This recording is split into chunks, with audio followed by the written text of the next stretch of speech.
We have a mother who has a family history of breast cancer, several years ago, and then most recently, vascular dementia.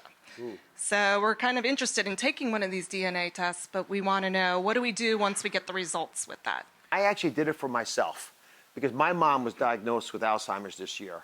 And I wanted to know for both myself and my family, what were our risk factors? Can I ask, what is vascular dementia? So vascular dementia is when you have blood clots. I just showed one in the heart. It can happen in the brain as well. And that knocks off parts of your brain so you can't process information. Huh. The Alzheimer's is when you get sap all over the brain that sort of weighs the power lines of the brain down so it can't function readily. And they both have genetic elements to them. Alzheimer's being probably the most common genetic issue we have. So you haven't had the test done yet. No, not All right, yet. so I'm gonna, if it's okay with you, for the first time, I'll show you my results. Okay. Are you willing to do that? Sure. I haven't shown this on my show, but Well, you'll get you it. brought them to the class. I You brought- might as well show. So these are my health predispositions. You would get a report card like this as well. Notice at the very top, I have macular degeneration, celiac disease, right? Slightly increased risk, but notice it says late onset Alzheimer's. I'm at risk for that because I got my mom's genes. Right. Right now, but below that, I don't have a risk for antitrypsin, which is emphysema. I don't have a risk for BRCA, which is the breast cancer gene. So you can pretty quickly tell what to focus on. The reason this is important is if you don't Preventative know, medicine. But what you fear most what you don't understand. Right. If you know you have a risk of Alzheimer's, you can take prophylactic action. And you learn other cool things as well. Next one, these are my wellness scores.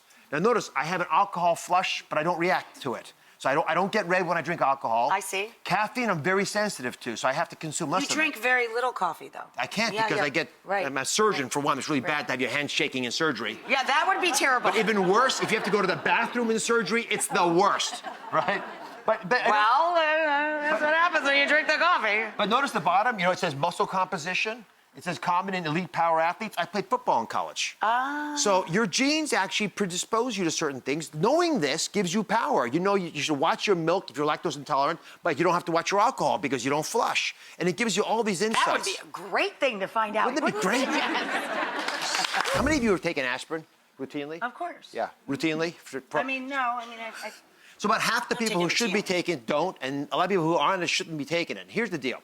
Aspirin is fantastic if you have a risk of getting heart disease. And you have a family history, which is the biggest risk factor of all. And if you're between the ages of 50 and 70, and you have a risk factor for heart disease, which includes diabetes, high blood pressure, high cholesterol, the things that you know might plug up your arteries of your heart, then taking aspirin makes sense because it turns out that over time, it's reducing the chance of having a lethal problem.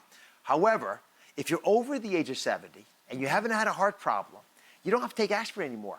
Because what we're finding is the complications related to stomach irritation and bleeding are just not worth it. So 50 to 70, sweet spot. If you've got heart disease issues... So for her, it was good advice. It was good advice to take it. Okay. Not the advice not to take it was not designed for you. And it's confusing. And you know what? It's so hard for docs to keep up with the information. It's actually helpful to have smart people like the Rachael audience go in there every once in a while, kick the tires. Way to go! Nice job. Thank you. Now, before you run, I'm gonna ask you a question. If you had crushing chest pain and you thought you were having a heart attack, what would you do? I take the aspirin.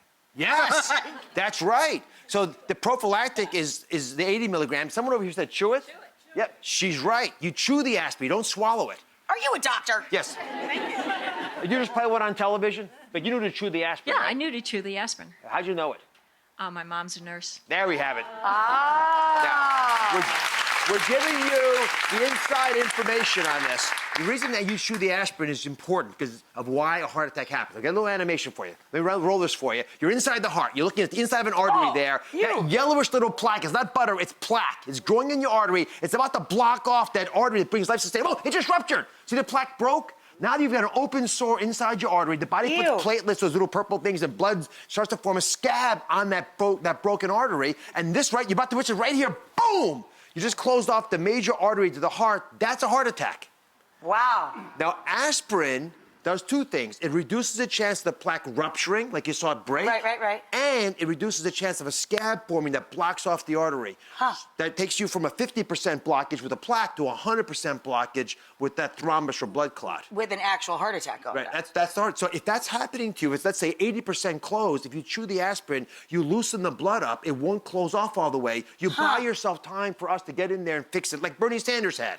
Right.